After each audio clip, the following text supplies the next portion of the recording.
दर्शकों, बिहार में जो भरत तिवारी का एनकाउंटर हुआ है, इन मामलों को लेकर के लगातार खुलासे पर खुलासे होते हुए दिखाई दे रहे हैं। दैनिक भास्कर के एक इन्वेस्टिगेशन में साफ तौर पर निकल करके आया है जो लगभग भरत तिवारी के मोबाइल में वहां के डीएम के खिलाफ 1400 करोड़ रुपए का सबूत छुपा हुआ था। क्या इन्हीं वजह से एनकाउंटर के नाम पर हत्या की गई, इसी पर चर्चा करेंगे। हरप्रीत जी हमारे साथ मौजूद है, सर का बहुत बहुत स्वागत है। किस तरीके से देख रहे हैं, क्या एनकाउंटर के नाम पर हत्या हुई है भरत तिवारी का? क्योंकि उनका भाई साफ साफ कहते हुए दिखाई दे रहे हैं जो हमारे भाई के मोबाइल में वहां के डीएम के खिलाफ 1400 करोड़ रुपए का सबूत छुपा हुआ था। देखिए, देश में जो राजनीति है ना, जी। वो अलग अलग स्तर पे अलग अलग चीजों को प्रभावित करती है।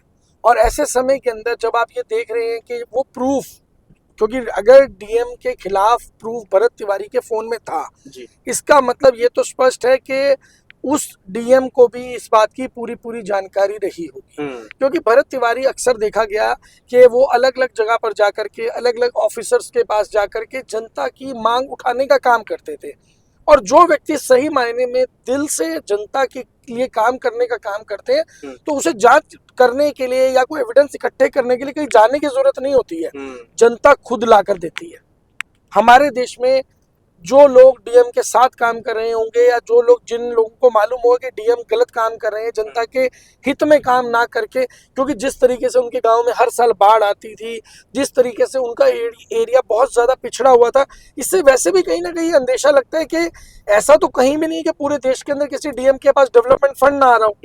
फंड भी जा रहा होगा, पैसा भी जा रहा होगा, लेकिन फिर भी अगर वो एरिया पिछड़ा हुआ था, इसका मतलब कहीं ना कहीं दाल में कुछ काला हो सकता है, लेकिन ये जांच का विषय है। लेकिन भरत तिवारी के जो एनकाउंटर पर लोग सवाल बार बार खड़ा कर रहे हैं, जो उनकी एनकाउंटर नहीं बल्कि उनकी हत्या हुई है, जांच के नाम पर कुछ नहीं हो रहा है। उनकी बहन लगातार इस पर सवाल खड़ा कर रहे हैं जो हमारे भाई को टारगेट किया गया है।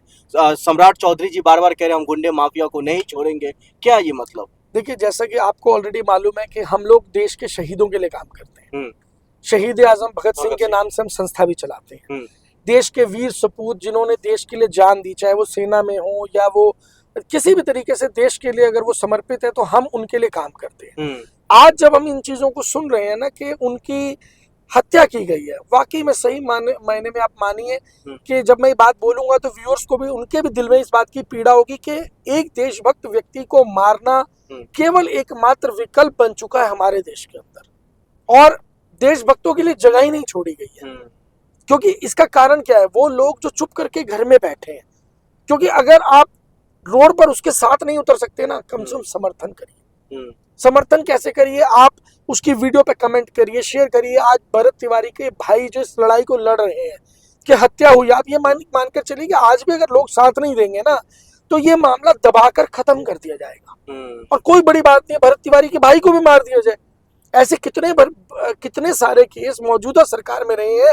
एक बलात्कार पीड़िता का मेरे को केस ध्यान में आता है, जिस पीड़िता ने अगर कंप्लेंट की तो उसके पूरे परिवार को मार दिया गया था, और वो सत्ता से जुड़े हुए पक्ष का एक व्यक्ति था, मौजूदा उस समय का तत्कालीन एमएलए रहा है। लेकिन सम्राट चौधरी जी का तो शुरू से, जब से उन्होंने शपथ ग्रहण लिया, उस दिन से वो कह रहे बार बार बिहार में गुंडे माफिया जो अवैध तमंचा लेकर के आए दिन घूमते हुए सड़कों पर नजर आते हैं, इन लोगों को बख्शा नहीं जाएगा। शुरुआत भरत तिवारी से हुआ क्योंकि उनके पास भी अवैध तमंचा था। देखिए, अवैध तमंचा लेकर के अगर कोई घूम रहा है और उसने सरेंडर भी कर दिया, ये तो वो देश है जहां पर अगर कोई आतंकवादी, कोई भी अगर ऐसा जिसे कहें कि नक्सली भी अगर कोई हथियार का समर्पण करता है, तो उसे सम्मान राशि भी दी जाती है, उसे नौकरी भी दी जाती है। लेकिन यहाँ समस्या ये नहीं थी कि वो तमंचा अवैध था। समस्या ये थी कि उस व्यक्ति ने देश की आम जनता की आवाज उठाने की हिमाकत की। वो काम जिसकी ठेकेदारी देश के नेताओं ने ले रखी है, चाहे जनता के सिर पर पैर रख के उसे कुचल दें, लेकिन कोई और व्यक्ति आवाज नहीं उठाएगा।